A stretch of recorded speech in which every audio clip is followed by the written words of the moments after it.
Alors, psychoéducation, la définition est dit pas facile, hein, parce que définition psycho, c'est l'ensemble des phénomènes qui concernent l'esprit, l'intelligence et l'affectivité. Alors, l'esprit, je ne sais pas trop ce que c'est, parce que j'ai remarqué un truc, c'est que quand le cerveau est détruit, il n'y a plus d'esprit. D'ici à en conclure que le cerveau contient tout l'esprit, comme le font certains, je ne ferai pas cette conclusion. Donc sans cerveau, il n'y a pas d'esprit. Le cerveau est donc nécessaire et totalement insuffisant pour faire de l'esprit, parce qu'un cerveau sain, sans altérité, n'a aucune chance de faire de l'esprit. C'est-à-dire qu'un bébé sain, sans autre, ne peut rien développer.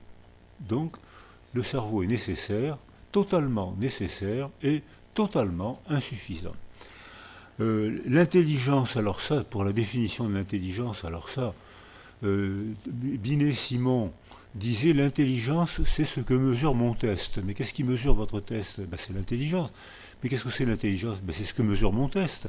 Donc on n'en sortait pas, parce que la définition de l'intelligence, j'habite à la Seine où il y a beaucoup de pêcheurs, qui sont souvent d'ailleurs des Italiens de Gênes qui sont venus à cause de la famine, ils sont venus à la rame, depuis Gênes à la rame, et ils se sont installés, et il y a plein de pêcheurs, de parcs de pêche industrielle. J'ai beaucoup de connaissances ou de patients qui étaient minables à l'école, ils ont monté des parcs de poissons, et ils se sont mis à la biologie du poisson, ils se sont mis à la gestion des informations, ils se sont mis aux techniques de transport. Ils ont une intelligence du poisson et du commerce stupéfiante, alors que je peux vous assurer que leur intelligence scolaire était plutôt moyen-moins. Donc la définition de l'intelligence, elle n'est pas facile. Et puis l'intelligence de l'affectivité, ben, c'est ce que j'ai essayé de démontrer hier, c'est que l'affectivité, on découvre maintenant que l'affectivité joue un rôle majeur dans les performances intellectuelles. Et que jusqu'à maintenant, on avait presque un fantasme raciste, c'est-à-dire qu'il y a parmi nous des gens qui ont un cerveau de bonne qualité, donc ils sont bons à l'école, et d'autres qui ont un cerveau de mauvaise qualité, donc ils sont mauvais à l'école. Et avec un raisonnement pareil, c'est un raisonnement raciste, hein, c'est-à-dire qu'il y aurait des gens qui seraient de meilleure qualité biologique que d'autres. On empêchait de penser la psychoéducation, puisqu'ils avaient un bon cerveau, ils étaient bons élèves, et personne ne s'étonnait que les enfants qui avaient un bon cerveau sont encore aujourd'hui ceux qui habitent près de l'université. C'est-à-dire que ceux qui peuvent aller facilement dans une université, ben, ils font des performances scolaires meilleures que ceux qui ont du mal à aller à l'université pour des raisons, parce qu'ils habitent à la campagne, parce que leurs parents sont des immigrants qui ont du mal à s'intégrer, parce que, etc. Donc la définition est pas facile. Alors, la définition de l'éducation, alors là vous allez me dire, alors ça c'est facile. Eh bien je ne sais pas. C'est l'ensemble des méthodes qui favorisent le développement physique, intellectuel, affectif et moral. Donc c'est aussi imprécis que la définition de la psychologie. Dans cette définition de l'éducation, il y a la racine latine ex ducere, conduire hors de duceo, conduire hors de soi. C'est-à-dire que on a d'abord un enfant dans la tête, ensuite on l'a dans le ventre, du moins pour les femmes, ensuite on l'a dans les bras pendant 3 ans, et ensuite on l'a sur le dos pendant tout le reste de la vie. Mais ce développement des enfants, ce développement des enfants arrive à un moment où ex ducere, on est fier d'eux, ils sont fiers d'eux-mêmes, quand ils peuvent sortir de la niche sensorielle, affective, physique, sensorielle, verbale, qui leur a permis de se développer physiquement, intellectuellement, moralement. Et à ce moment-là, ils sont fiers d'eux de devenir autonomes psychiquement et indépendants socialement. Et donc il y a un processus, et alors c'est là que la définition est un peu moins confuse, c'est que c'est un processus développemental qui permet aux enfants, partant du ventre des femmes, de leur échapper. Parce que vous savez comment sont les femmes. Hein. C'est-à-dire que s'il y a un moment où il faut échapper à la figure d'attachement prioritaire, notre mère. Et il y a un moment où il faut lui échapper, parce que si on ne lui échappe pas, ben on est prisonnier de son affection. Et ça fait des conflits de l'adolescence dont on parlera sûrement tout à l'heure.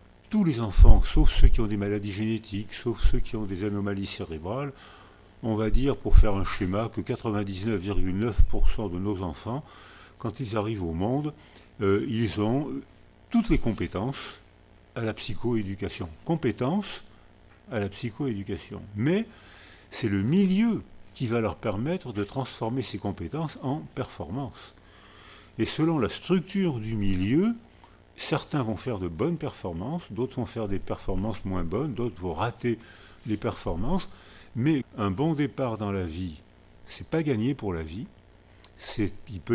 Même pour ceux les bien partis dans l'existence, eh bien, il y a des malheurs, des accidents physiques, sociaux, beaucoup sociaux, guerre, précarité sociale, conflit parental, accident médical, accident tout court, qui fait que même quand on est bien parti dans la vie, c'est pas gagné pour la vie. Mais à l'inverse, un enfant qui est mal parti dans la vie, c'est pas perdu pour la vie. Ce n'est perdu pour la vie que si on abandonne l'enfant, je reprendrai ça tout à l'heure.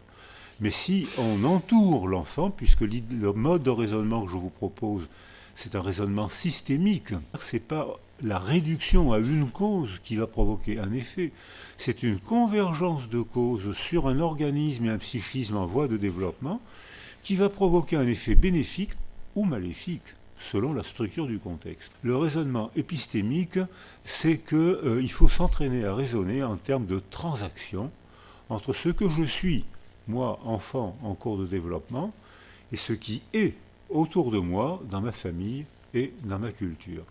Et c'est ces transactions incessantes de 0 à 120 ans, c'est ces transactions incessantes qui fait que je vais me développer, parfois bien, parfois je vais avoir un pépin, je vais régresser, je vais repartir, et je vais faire mes 120 ans d'existence comme ça, avec des moments heureux et des moments plus difficiles, ce que tout le monde dans la salle peut dire.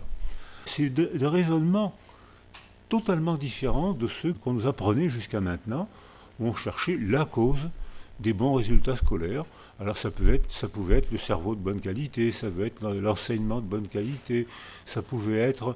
et on se rend compte maintenant que c'est une convergence de causes qui fait que certains de nos enfants se développent bien, avec des moments difficiles inévitablement, et que d'autres enfants ont du mal à se développer pour des tas de causes hétérogènes. Ça peut venir d'eux, rarement, encéphalopathie, traumatisme crânien, ça existe, hein.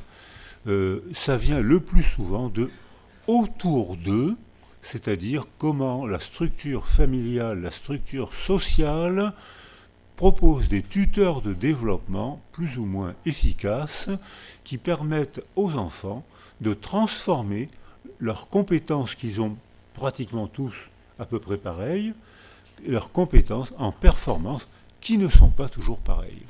Donc voilà le raisonnement systémique qui va organiser l'heure d'exposé. Cette notion de transaction définit et explique la manière dont on va raisonner. Dans ce mode de raisonnement, on entend encore parler de l'importance de l'hérédité. Les déterminants héréditaires, les déterminants génétiques existent. La couleur de notre peau est génétiquement déterminée, la couleur de nos yeux, la couleur de nos poils est génétiquement déterminée. 7000 maladies sont d'origine génétique. 7000 maladies, c'est beaucoup de maladies, mais c'est un petit pourcentage, il ne faut pas faire de contresens. C'est 7000 maladies pour 0,01% de nos enfants. Mais dans ce 0,01%, il y a 7000 maladies. Alors les généticiens, généralement, ont un catalogue, parce qu'ils ne peuvent pas tout apprendre, surtout que c'est une sémiologie rare. Ils ont un catalogue, et puis ils fouillent dans le catalogue. Et la génétique est une discipline passionnante qui, idéologiquement, a été récupérée pour dire il y a parmi nous des êtres humains de meilleure qualité que d'autres, et là je viens de tenir un raisonnement raciste. Puisque dans le raisonnement que je vais vous proposer, c'est des transactions incessantes, et même si il y a des déterminants génétiques, L'homme n'est pas génétiquement déterminé parce qu'on est en construction, on est en transaction constante de 0 à 120 ans. Et même je crois que, là je viens de dire 0 à 120 ans parce que c'est notre culture occidentale qui dit de 0 à 120 ans. Mais les Asiatiques sont très surpris. Un enfant de 0 ans, qu'est-ce que ça veut dire un enfant de 0 ans? Il n'y a pas d'enfant de 0 ans. Le jour de la naissance, au Japon, on fête le premier anniversaire. Parce que les enfants ont déjà un vécu de 9 mois. J'ai eu un patient qui me disait, il demande à sa mère, mais depuis quand je suis au monde? Et sa mère joliment lui répond, tu es au monde le jour où j'ai vu une lueur de désir dans les yeux de ton père. Donc, effectivement, les 9 premiers mois, et puis même avant, le couple organise la niche sensorielle qui est biologique et historique, les préjugés sociaux. Il faut dresser un garçon, donc le battre, sinon ça va devenir une bête sauvage. Hein. C'est ces gentils stéréotypes qui organisaient l'éducation dans les années d'après-guerre, jusque dans les années d'après-guerre, et en plus dans les années d'avant-guerre. Le couple parental, les interactions parentales structurent la niche sensorielle, biologique, qui entoure l'enfant. Si bien que quand l'enfant arrive au monde, il arrive déjà dans une niche sensorielle structurée par les deux mondes mentaux des deux parents. Et je vais citer Elisabeth Fivaz, qui vient de temps en temps travailler avec nous, qui est professeure à Lausanne. Et Elisabeth Fivaz reprend le même dispositif, mais en le compliquant un peu avec ce que je viens de vous dire. Le bébé est au milieu et maman, papa sont de chaque côté. La caméra filme. Et on voit que quand le couple parental, non consciemment, s'entend bien, on est content d'avoir eu un bébé ensemble, on s'entend suffisamment bien pour que ça marche, et on voit que le bébé, quand les parents parlent, le bébé alterne, participe à la conversation. C'est un babil ou c'est un comportement préverbal. Il participe à la conversation préverbale. Conversation préverbale, c'est une expression de Daniel Stern. Et on voit que le bébé, maman parle, ça l'intéresse beaucoup, papa répond, alors ça l'amuse beaucoup, il participe, il gambade, il est partie prenante, il est co-auteur de l'interaction de ses parents. J'avais eu une idée géniale, encore une, qui consistait à mettre madame la sage-femme, monsieur l'accoucheur, notez, faites votre boulot, et s'il n'y a pas d'urgence, si ça se passe bien, comme c'est la plupart du temps le cas, notez la première phrase que va prononcer la mère au moment où on lui présente son bébé. Alors il y avait des phrases adorables, marrantes.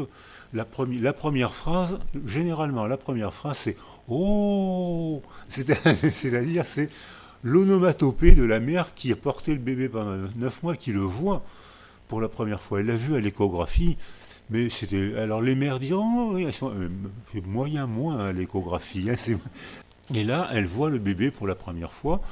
Et généralement, les premières phrases sont déjà des phrases d'accueil, gentilles, charmantes, cultivées. Bienvenue chez les Dupont. Il est beau comme Jésus. Enfin, ça, c'est du moins dans les familles chrétiennes. Hein. Ou alors, une phrase que j'ai souvent notée, c'est « Il sera footballeur comme son père ». On regarde le corps du nouvel arrivant et on l'inscrit tout de suite dans une filiation. Oh, alors on le regarde. Oh, à qui il ressemble? Maman, papa, dans quelle filiation? On l'inscrit dans une filiation culturelle.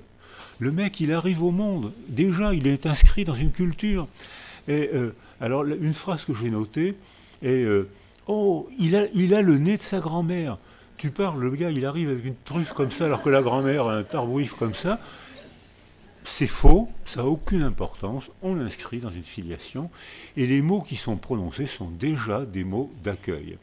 Alors ça, c'est un schéma que Pierre Rousseau a à peu près confirmé en le modifiant un petit peu, mais on l'a refait. Schéma d'ensemble, c'est à peu près ça. Donc ça veut dire que le champ sensoriel est déjà structuré par le monde mental des deux parents et par la culture des deux parents. Par exemple, avec Maurice Ohaillon, on avait fait une observation d'éthologie d'interaction précoce qui montrait comment les Asiatiques, quand j'ai été invité au Japon et en Chine, ils ont un mythe du temps cyclique, comme tous les pays asiatiques, comme les Indiens d'Amérique du Nord, qui sont d'origine asiatique aussi. Hein. Ils ont migré par le détroit de Bering, et les Indiens d'Amérique du Nord, et même d'Amérique du Sud, c'est des Chinois, c'est des Asiatiques. Donc ils ont migré, et ils ont eux aussi un mythe de la représentation du temps cyclique. Ce mythe du temps cyclique organise les interactions qu'on dirige envers nos bébés. Alors, nous, on pense que le bébé a 0 ans, même si c'est difficile à dire, et même si tous les obstétriciens, même l'échographie, disent qu'un bébé commence déjà son ontogenèse avant la naissance, d'où la nécessité d'organiser un milieu stable et sécurisant pour les femmes enceintes, décision politique que ne font pas tous les pays, et que pourtant, éthiquement, il faudrait faire, mais que ne font pas tous les pays. Et on constate que le fait d'avoir une représentation du temps cyclique chez les Asiatiques fait qu'un nouveau-né, ce que nous on appelle un nouveau-né, pour un Chinois, c'est un ancien vieux. Puisque il a été vieux, il est mort, mais dans la théorie bouddhiste de la métempsychose, il revient au monde par le ventre des femmes. Donc un nouveau-né, c'est un ancien vieux. Donc on parle à un nouveau-né avec la politesse due au vieux. Et alors, monsieur le bébé, vous avez passé 9 mois, nourri, logé, blanchi, j'espère que c'était confortable. Et on parle très poliment au bébé. Et quand les Japonais sont venus travailler avec moi à Toulon, ils mouraient de rire quand ils voyaient le comportement des Occidentaux avec les bébés, avec les hypersignaux, avec les pitreries qu'on fait devant nos bébés et que nos bébés apprécient parce que ça les fait rigoler aussi, ça fait rigoler les Japonais et nos bébés. Donc c'est tout à fait important de faire rire tout ce monde. Mais les interactions précoces, la niche sensorielle structurée autour de nos bébés est déjà structurée par la culture qui dit qu'un bébé, il faut lui parler en Orient. Il faut parler poliment à un bébé, alors que nous on fait les clowns avec nos bébés, ce qui ne les attriste pas.